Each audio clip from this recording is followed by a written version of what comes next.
नमस्कार विद्यार्थी मित्रांनो, इयत्ता 7वी सामान्य विज्ञान पेशी रचना व सूक्ष्मजीव या घटकाचा आपण अभ्यास करत आहोत. त्यामध्ये दुसऱ्या व्हिडिओमध्ये आपल्या सर्वांचं पुन्हा एकदा स्वागत आहे. तर या व्हिडिओमध्ये आपण सूक्ष्मजीव, उपद्रवी, रोगकारक, हानिकारक आणि उपयुक्त असे जे सूक्ष्मजीव असेल त्याबद्दल आपण माहिती घेणार आहोत.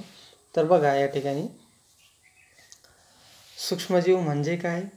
अमिबा, पॅरामेशियम, युग्लिना, गोगलगाय, हत्ती, कबूतर, जंत यांचे आकारानुसार 2 गटामध्ये तुम्ही वर्गीकरण करा. याच्यामध्ये एक पेशी येतील आणि अनेक पेशी येतील.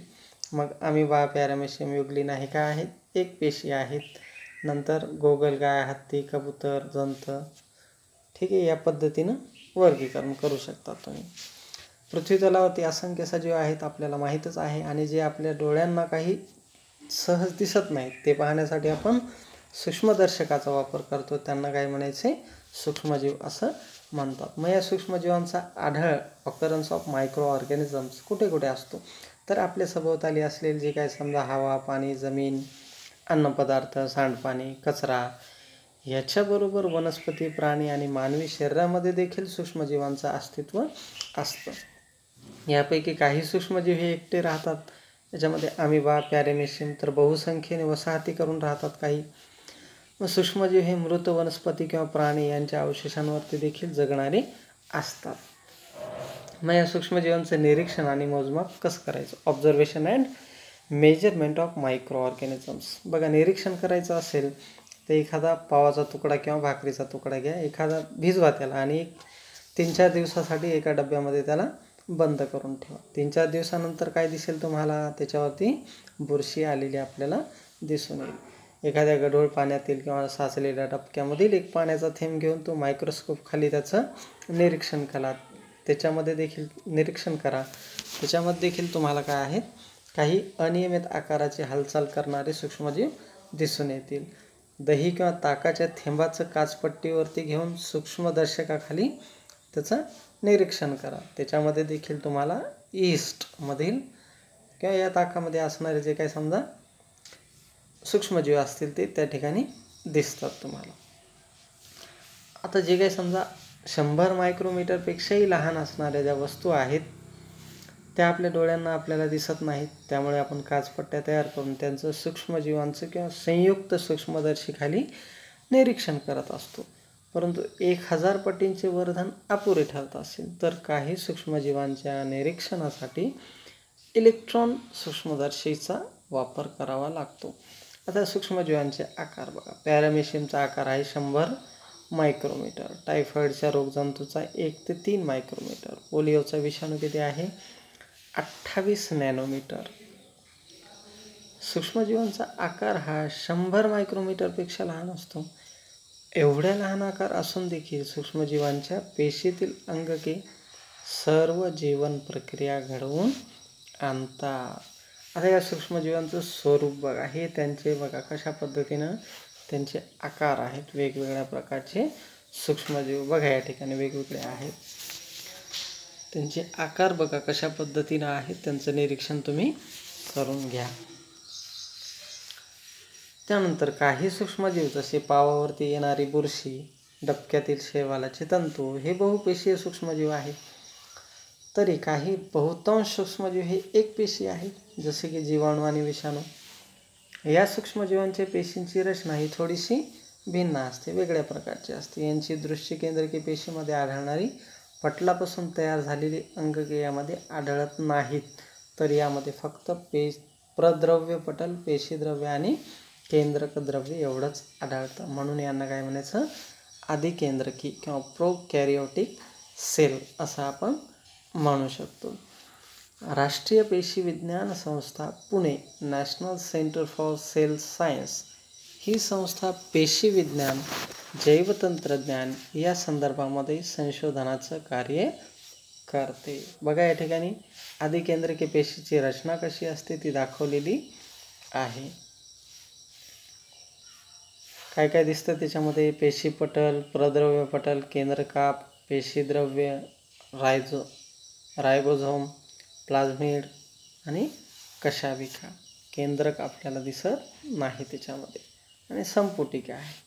ही आहे आदिकेंद्रकी पेशी.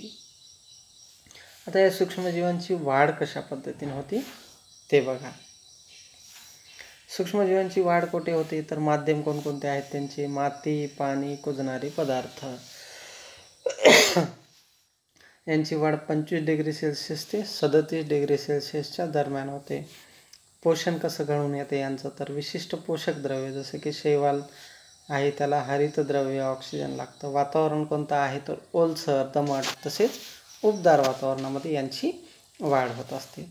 सूक्ष्मजीवांची वाढ. मग प्रत्येक सूक्ष्मजीवाला वाढ आणि प्रजनन होण्यासाठी विशिष्ट परिस्थितीची आवश्यकता असते. बऱ्याचदा सूक्ष्मजीवांना वाढीसाठी ऑक्सिजन आवश्यक असतो, परंतु काही सूक्ष्मजीव हे ऑक्सिजनशिवाय देखील वाढू शकतात. समुद्रतळ, ध्रुवीय प्रदेश, गरम पाण्याची झरे अशा प्रतिकूल परिस्थितीमध्ये देखील काही सूक्ष्मजीव टिकून राहतात. अशा वेळेला ते स्वतःभोवती कठीण कवच तयार करून आपली जीवन प्रक्रिया थांबवतात आणि परिस्थिती अनुकूल झाली की कवचातून पुन्हा बाहेर येऊन तिथे आपली जीवन प्रक्रिया सुरू करतात. मग आकार आणि जीवन प्रक्रियेनुसार सूक्ष्मजीवांचं शैवाल, कवके, आदिजीव, जीवाणू आणि विषाणू यामध्ये वर्गीकरण केलं जातं. हे आपण पहिल्याच पाठामध्ये याचा अभ्यास केलेला आहे. उपयुक्त सूक्ष्मजीव, युजफुल मायक्रो ऑर्गॅनिझम्स. बघा आपल्याला माहीतच आहे की जे काही समजा उपयुक्त सूक्ष्मजीव असतात ते काय करतात? शेण, माती यामध्ये असतात. मग हे अन्न मिळवण्यासाठी कचऱ्याचं विघटन करतात. काही दिवसामध्ये त्या कचऱ्याचं रूपांतर उत्कृष्ट खतामध्ये होतं आणि परिसर देखील स्वच्छता राखली जाते. मग कचऱ्याप्रमाणे सांडपाण्याचंही योग्य व्यवस्थापन करताना कार्बनी पदार्थ खूप लवकर कुजण्यासाठी त्यात सूक्ष्मजीव सोडावे लागतात किंवा सोडले जात असतात. त्यानंतर आपल्याला हे पण माहिती आहे की कडधान्याचे जे रोपटं असतं त्याच्या मुळावरील गाठीमध्ये, त्यानंतर मातीत काही सूक्ष्मजीव हवेतील नायट्रोजनचे त्यांच्या संयुगात रूपांतर करतात. त्याच्यामध्ये आपण अझॅटोबॅक्टर हे बघितलेलं आहे जे मातीमध्ये आढळणारं सूक्ष्मजीव असतं. त्यानंतर आणि या संयुगांमुळे मग काय होतं? सुपीकता वाढते मातीची आणि कडधान्यातील प्रथिनांचं प्रमाण देखील वाढण्यास मदत होते. त्यानंतर जे काय समजा आपलं दही असेल त्या दह्यामध्ये देखील सूक्ष्मजीवांची वाढ होते आणि दुधाचं रूपांतर दह्यामध्ये होत असतं.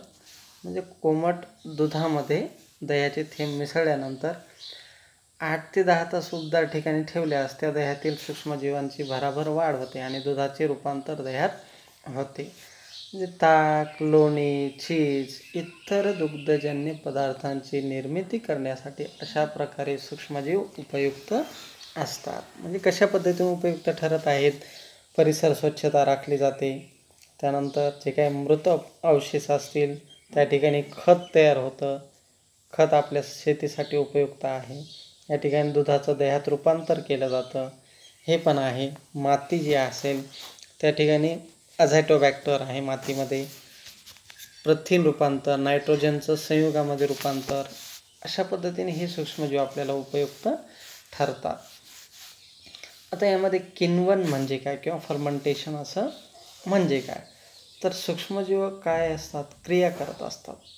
त्यांच्या क्रियामुळे काही कार्बनी पदार्थांचं दुसऱ्या कार्बनी पदार्थामध्ये रूपांतरण होण्याच्या रासायनिक क्रियेला काय म्हणायचं? किण्वन किंवा आंबणे किंवा कुजणे असे म्हणतात. मग या क्रियेमध्ये काय आहे? उष्णता निर्माण होत असते, कार्बन डायऑक्साईड आणि इतर वायू तयार होतात आणि हे वायू या पदार्थांचे आकारमान वाढवतात. जसं की पाव, इडली यांचे पीठ फुगतात. मग हे वायू बाहेर पडताना पदार्थ फसफसतात. दुधाची दही बनवणे, फळे व धान्य यापासून अल्कोहोल तयार करणे, पिठापासून पाव, तसेच ॲसिटिक आम्ल, सायट्रिक आम्ल, लॅक्टिक आम्ल, जीवनसत्वे व प्रतिजैविके यांच्या निर्मितीमध्ये किण्वन प्रक्रियेचा उपयोग केला जात असतो. म्हणजे काय समजा धान्याचे पीठ, फळांचे रस यामध्ये सूक्ष्मजीवांना वाढू दिल्यास स्वतःची वाढ व पुनरुत्पादन करताना हे सूक्ष्मजीव पदार्थांचे अपघटन करतात व नवीन रसायनांची निर्मिती होते. हा गुणधर्म लक्षात घेता आपण आपल्या रोजच्या वापरातील अनेक पदार्थ सूक्ष्मजीवांच्या मदतीने बनवत असतो. आता प्रतिजैविके म्हणजे काय किंवा अँटीबायोटिक्स म्हणजे काय? आपण आजारी पडतो, मग त्यावेळेला आपले डॉक्टर काय करत असतात, पेन्सिलिन सारख्या औषधाची कॅप्सूल किंवा इंजेक्शन देत असतात. मग अशा प्रकारची जी औषधे आहेत ती काय करतात, शरीरातील रोगजंतूंचा नाश करतात आणि त्यांची वाढ रोखतात. मग ह्या औषधांना काय म्हणायचं, प्रतिजैविके अँटीबायोटिक्स. ही प्रतिजैविके सूक्ष्मजीवांपासून बनवली जातात. पूर्वीच्या काळामध्ये क्षय, टायफॉइड, कॉलरा असे अनेक रोग आता सध्याला प्रतिजैविकांमुळे आटोक्यात आलेले आहेत. पाळीव प्राण्यांच्या अन्नामध्ये प्रतिजैविके मिसळून त्यांना देखील रोगांपासून संरक्षण देता येतं. वनस्पतींना होणाऱ्या रोगांवरती देखील प्रतिजैविकांमुळे नियंत्रण ठेवता येते. प्रतिजैविके ही रोगांवरती मात करण्यासाठी जरी असतील तरी ती आपण डॉक्टरांच्या सल्ल्याशिवाय घेणे आपल्यासाठी अपायकारक असतं. त्यांच्या सल्ल्यानुसारच आपण तो डोस पूर्ण केला पाहिजे. अंगदुखी, डोकेदुखी, सर्दी या आजारांवरती आपण परस्पर औषधे घेऊ नयेत.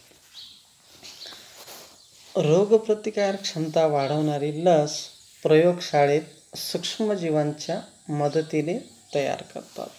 अशा रोगाची लस अगोदरच टोचलेली असेल तर आपल्या शरीराची रोगप्रतिकार क्षमता वाढते व त्यामुळे तो रोग होण्याची शक्यता खूपच कमी होते. कातडी कमावणे, गायपातापासून धागे मिळवणे ह्या प्रक्रियांमध्येही सूक्ष्मजीवांचा उपयोग करून घेतला जातो. काही सूक्ष्मजीव तेलावरती वाढतात आणि त्यांच्या मदतीने मग समुद्रामध्ये झालेली जे तेल गळतीमुळं आलेला जो तेलाचा तवंग आहे तो काढून पाणी स्वच्छ केलं जातं. शेतामधील पालापाचोळा, कचरा, मानवी मलमूत्र, घरातील ओला कचरा एकत्र करून बायोगॅस संयंत्रांच्या माध्यमातून जैववायू व खत निर्मिती केली जाते. आता यामध्ये काही हे झाले आत्तापर्यंत आपल्यासाठी उपयुक्त असलेले सूक्ष्मजीव. आता उपद्रवी सूक्ष्मजीव किंवा हार्मफुल मायक्रो ऑर्गॅनिझम्स म्हणजे काय बघूया. बऱ्याच वेळेस आपण काय करत असतो, आपल्या घरामध्ये लोणचं, मुरंबा यासारखे बरण्या ज्या आहेत कधी कधी उघड्या राहतात. मग त्या जर उघड्या राहिल्या तर काही दिवसानंतर त्याच्यावरती पांढऱ्या चकतीसारखा पापुद्रा आपल्याला आलेला दिसतो किंवा काळी कण जमा झालेली दिसतात. उन्हाळ्याच्या दिवसामध्ये दूध, मांस हे पदार्थ नसतात. शिळ्या ओलसर अन्नावरती बुरशी येते. मग हे असे जे अन्न आहेत, मग याला आपण काय करतो, हे तर आपण खाऊ शकत नाहीत आणि जर ते खाल्ले तर त्याचा परिणाम काय होतो हे पण आपल्याला माहीतच आहे. मग आता अन्न विषबाधा किंवा फूड पॉयझनिंग म्हणजे काय, स्वतःचे पोषण करताना काही सूक्ष्मजीव विषारी पदार्थ अन्नात मिसळतात, एन्टेरोटॉक्झिन्स, आणि ह्या पदार्थामुळे मग अन्न दूषित होते आणि दूषित अन्नाचे सेवन केल्यास आपल्याला उलट्या व जुलाब होत असतात. नेहमी लक्षात ठेवा की नेहमी आपण काय केलं पाहिजे, ताजं आणि झाकलेलं अन्न खाल्लं पाहिजे, उकळलेले पाणी पिलं पाहिजे, खोकताना शिंकताना तोंडावर रुमाल धरावा, घराभोवती कचरा किंवा पाणी साठवू देऊ नये. तर रोगकारक सूक्ष्मजीव म्हणजे काय बघा, जलाशयांच्या जवळची अस्वच्छता असते, सांडपाण्याशी संपर्क येऊन दूषित झालेल्या पाण्यात, तसेच शिळ्या उघड्यावरील अन्नात सूक्ष्मजीव असतात. असे दूषित अन्न सेवन केल्यास अमांश, टायफॉइड, कॉलरा, कावीळ, गॅस्ट्रो असे अन्ननलिकेचे रोग होतात. श्वसन मार्गाचे रोग झालेल्या व्यक्तीच्या खोकण्यातून, शिंकण्यातून रोगाचे सूक्ष्मजीव हवेमध्ये मिसळतात. श्वासावाटे निरोगी व्यक्तीच्या श्वसन मार्गामध्ये जाऊन सर्दी, खोकला, घटसर्प, न्यूमोनिया, क्षय असे रोग होऊ शकतात. कचऱ्याचे ढीग, गटार, साठलेलं पाणी या ठिकाणी डासांची पैदास होत असते आणि डासांच्या माद्यांच्या दंशांतून हिवताप, डेंग्यू, हत्तीरोग, पित्तज्वर, चिकुनगुनिया, झिका ताप इत्यादी रोगांना कारणीभूत सूक्ष्मजीव मानवी शरीरामध्ये प्रवेश करू शकतात. स्वच्छ भारत अभियान बघा, आपल्याला माहिती आहे की 80% आजार हे अस्वच्छतेमुळे होतात. म्हणून परिसर स्वच्छ ठेवणे, कोठेही कचरा न टाकणे, उघड्यावरती शौचास न बसणे हे संसर्गजन्य आजार रोखण्याचे सोपे मार्ग आहेत. आपल्या वैयक्तिक स्वच्छतेबरोबर सार्वजनिक स्वच्छते बाबतीतही आपण जागरूक राहिलं पाहिजे. यासाठी देशभरामध्ये स्वच्छ भारत अभियान हे राष्ट्रीय चळवळीच्या स्वरूपामध्ये कार्यान्वित आहे. आपणही अशा पद्धतीचे उपक्रम आपल्या शाळेमध्ये राबवू शकतो. आता आपल्याला ताप येतो म्हणजे नेमकं काय होतं? आपल्या शरीराचं तापमान सुमारे 37°C असतं. शरीरामध्ये सूक्ष्मजीवांचा प्रवेश झाल्यास आपल्या रक्तातील प्रतिकार यंत्रणा कामाला लागते आणि त्यामुळे मग आपल्या शरीराचं तापमान वाढल्यामुळे सूक्ष्मजीव नष्ट होतात. जखम भरताना ती गरम लागण्याचे कारणही हेच आहे.